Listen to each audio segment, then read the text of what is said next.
नमस्कार मित्रांनो, creative maths Marathi या आपल्या लाडक्या युट्यूब चॅनलमध्ये पुन्हा एकदा तुमच्या सगळ्यांचं या व्हिडिओमध्ये सहर्ष स्वागत आहे. तर बघा मित्रांनो, इयत्ता 11वीची प्रवेश प्रक्रिया यावर्षी पहिल्यांदाच संपूर्ण महाराष्ट्रासाठी ऑनलाईन होते.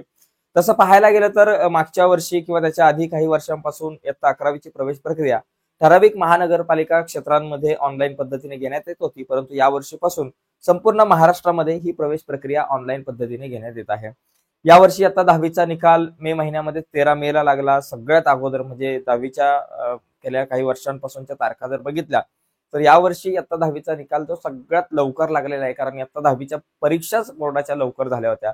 त्यामुळे आता 11वीची प्रवेश प्रक्रिया लवकर पूर्ण होईल हे अपेक्षित होतं, असं सर्व विद्यार्थ्यांना वाटत होतं, पालकांना वाटत होतं, शिक्षकांना वाटत होतं. परंतु ही प्रक्रिया ऑनलाईन केल्यामुळे आणखी किचकट काम झालेलं आहे. ऑनलाईन केल्यामुळे अनेक तांत्रिक बिघाडी, अनेक नवीन शासन निर्णय या सगळ्या गोष्टींमुळे एक मोठा खोळंबा झाला आणि तारखा ज्या आहेत त्या नुसत्या पुढे ढकलत गेल्या. प्रत्येक वेळेस प्रत्येक टप्प्यामध्ये काही ना काही तांत्रिक बिघाड होते किंवा काही नवीन नियम येतो आणि या सगळ्या गोष्टींमुळे नुसत्या तारखा पुढे ढकलत जात आहेत. आता 26 तारखेला जी प्रवेश यादी पहिली जाहीर होणार होती आणि 27 तारखेपासून प्रवेश प्रक्रिया कॉलेजमध्ये जाऊन विद्यार्थी घेऊ शकत होते, तर इथे सुद्धा एक गडबड झाली आणि ही तारीख सुद्धा आता पुढे ढकललेली आहे. म्हणजे पहिली जी कॅप प्रवेश यादी जी आहे सर, ती यादी जाहीर होणार होती 26 जूनला, परंतु आता ही तारीख पुढे ढकलली आहे. ही तारीख नेमकी काय आहे, नवीन शासन निर्णय काय आहे, तर या सगळ्या मुद्द्यांवरती आपल्याला आजच्या या व्हिडिओमध्ये चर्चा करायची आहे. तर पटकन जाऊयात पुढे जाण्याच्या अगोदर एक छोटीशी रिक्वेस्ट आहे. नवीन असाल चॅनलवर, अजूनपर्यंत चॅनल सबस्क्राईब नसेल केला तर पटकन चॅनल सबस्क्राईब करा आणि त्या बाजूला असलेलं बेलचं बटन दाबायला विसरू नका. तर बघा मित्रांनो, या ठिकाणी एक नवीन शासन निर्णय आलेला आहे 26 जून 2025ला आणि त्याचबरोबर वेबसाईटवरती सुद्धा नवीन तारखा ज्या आहेत त्या अपडेट करण्यात आलेल्या आहेत. त्या तारखा इथे तुम्हाला दिसतील. आता यावरती आपण डिटेलमध्ये थोडीशी चर्चा करूयात, समजून घेऊयात आता पुढची प्रवेश प्रक्रिया नेमकी कशी होईल. तर बघा मित्रांनो, या ठिकाणी हे परिपत्रक आपण जर वाचलं तर आपल्याला या ठिकाणी लक्षात येईल की यावर्षी 11वीची प्रवेश प्रक्रिया ऑनलाईन पद्धतीने घेण्यात येत होती आणि इथं सुद्धा नमूद केलेलं आहे की वेळापत्रकामध्ये 26 जून 2025 ला विद्यार्थ्यांना व शाळा महाविद्यालयांना पहिल्या फेरीतील प्रवेश यादी जाहीर करणं निश्चित करण्यात आलं होतं. परंतु काही तांत्रिक अडचणी, काही न्यायालयाचे निर्णय जे आहेत नवीन, तर त्यामुळं या वेबसाईटमध्ये पोर्टलवरती काही गोष्टी अपडेट करणं गरजेचं होतं, काही तांत्रिक गोष्टी अपडेट करणं गरजेचं होतं, नवीन गोष्टी अपडेट करणं गरजेचं होतं. त्यामुळे काही वेळ जाणार आहे आता. म्हणजे इथं जर आपण बघितलं तर बघा, इथं दिलेलं आहे की संगणक प्रणालीमध्ये आवश्यक ते बदल करून पारदर्शक व निकोप पद्धतीने प्रवेश प्रक्रिया होण्यासाठी पुढील प्रमाणे सुधारित वेळापत्रक आपल्याला दिलेलं आहे. काही बदल म्हणजे न्यायालयाने काही नवीन निर्णय दिलेले आहेत, तर त्या अनुषंगाने काही बदल या ठिकाणी या वेबसाईटवरती करण्यात येणार आहे आणि त्या अनुषंगाने नवीन तारखा. तर इथं बघा, अनुक्रमांक, दिनांक, नियमित फेरी व नियमित फेरी 1 मधील कॅप व कोटा अंतर्गत प्रवेश प्रक्रियेसाठी कार्यवाही. तर सगळ्यात पहिली गोष्ट 30 जून 2025 विद्यार्थ्यांची गुणवत्तेनुसार प्रवेश यादी जाहीर करणे. म्हणजे जी प्रवेश यादी 26 तारखेला जाहीर होणार होती, आता ही प्रवेश यादी गुणवत्तेप्रमाणे 30 जून 2025 या तारखेला जाहीर होणार आहे. ओके, लक्षात घ्या. त्याच्यानंतर पुढची प्रक्रिया 30 जून नंतर 1 जुलै पासून 7 जुलै पर्यंत, म्हणजे 1, 2, 3, 4, 5, 6, 7 असे 7 दिवस, जवळपास आठवडाभर विद्यार्थ्यांनी प्रत्यक्ष कनिष्ठ महाविद्यालयात जाऊन आपला प्रवेश निश्चित करायचा. म्हणजे विद्यार्थ्यांनी प्रत्यक्ष कनिष्ठ महाविद्यालयामध्ये जायचं, म्हणजे ज्या विद्यालयामध्ये तुमचा नंबर लागेल, कारण तुम्ही तुमचे पसंती क्रमांक नोंदवलेले आहेत, म्हणजे 1 ते 10 पर्यंतचे तुम्ही पसंती क्रमांक नोंदवले असतील.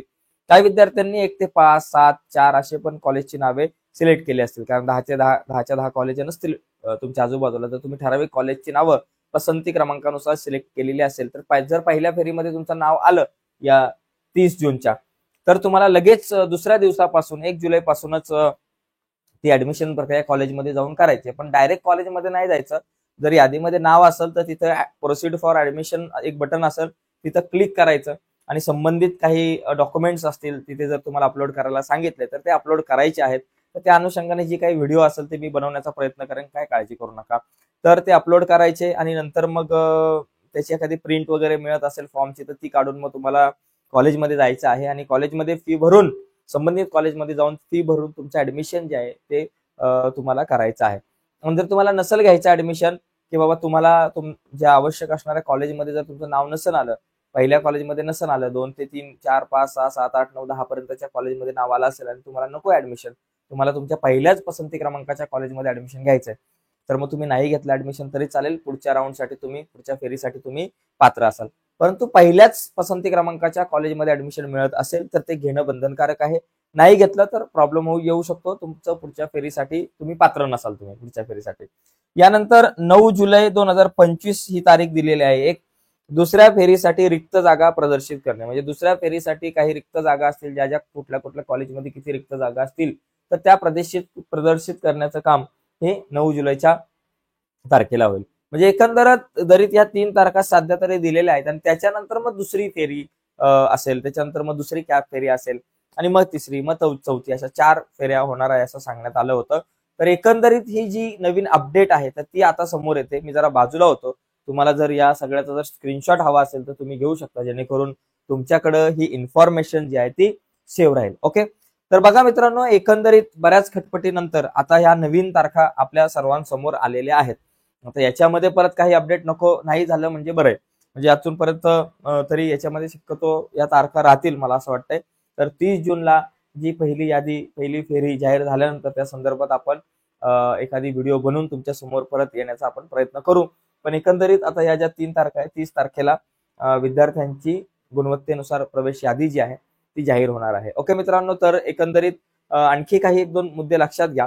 पहिल्या फेरीमध्ये जर तुमचं नाव येत नसेल तर दुसऱ्या फेरीसाठी तुम्ही पात्र असाल आणि दुसऱ्या फेरीमध्ये तुम्हाला पुन्हा एकदा कॉलेजचे जे काही पसंती क्रमांक आहे, फॉर्म 2 जो तुम्ही भरता, तर ते कॉलेजचे पसंती क्रमांक जे आहे, कॉलेजची नावं जी आहे ती तुम्ही त्या दुसऱ्या यादीमध्ये तुम्ही बदलूही शकता. दुसऱ्या यादीमध्ये तुम्हाला ती बदलण्याची सुद्धा एक संधी असते. त्याच्यामुळे काही काळजी करायची गरज नाही. जर पहिल्या यादीमध्ये जर आपलं नाव नसेल येत तर काही काळजी करायची आवश्यकता नाहीये.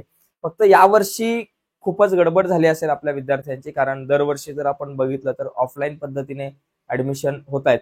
अनेक अडचणी आज सुद्धा आहेत. तसं बघायला गेलं तर ग्रामीण भागामधल्या अडचणी वेगळ्या आहेत, कारण ग्रामीण भागामधल्या पालकांकडून विद्यार्थ्यांकडून असं सांगण्यात येतंय की बाबा आमच्याकडं इंटरनेटच्या सुविधेमध्ये थोडासा प्रॉब्लेम होतो, मध्येच रेंज जाते, त्याच्यामुळे फॉर्म भरण्यामध्ये विद्यार्थ्यांना बऱ्याचशा अडचणी आल्या आणि त्याचबरोबर पुढच्या काळामध्ये येऊ शकतात. त्याच्यामुळे एक गट अशी मागणी करतोय की ही प्रक्रिया जी आहे ती ऑफलाईन पद्धतीनेच व्हावी. परंतु आता सिच्युएशन अशी आहे की आता ही ऑफलाईन पद्धतीने होणं थोडंसं अशक्य आहे. जी काही प्रवेश प्रक्रिया आहे ही संपूर्णपणे ऑनलाईन पद्धतीनंच होणार आहे. त्यामुळे आपल्याला त्या अनुषंगानेच तयार राहावं लागणार आहे. तर 30 तारखेला पहिली यादी जाहीर होईल आणि त्याच्यानंतर मग ही ऍडमिशन प्रक्रिया सुरू होईल. तर आजच्या या चर्चेमध्ये मित्रांनो आपण इथंच थांबूयात. नक्कीच तुम्हाला व्हिडिओ आवडले असेल, इन्फॉर्मेशन आवडली असेल तर व्हिडिओला लाईक करा. आपल्या जास्तीत जास्त मित्रांपर्यंत, मैत्रिणींपर्यंत ही व्हिडिओ शेअर करा. जास्तीत जास्त व्हॉट्सअप ग्रुपवरती, शाळेच्या ग्रुपवरती ही व्हिडिओ शेअर करून सर्वांपर्यंत ही माहिती पोहोचवण्यास मदत करा. ओके, आणि नवीन जर असाल चॅनलवर, अजूनपर्यंत चॅनल सबस्क्राईब नसेल केला तर पटकन चॅनल सबस्क्राईब करून त्या बाजूला एक बेलचं बटन आहे ते दाबायला विसरू नका. धन्यवाद मित्रांनो, बाय सर्वांना.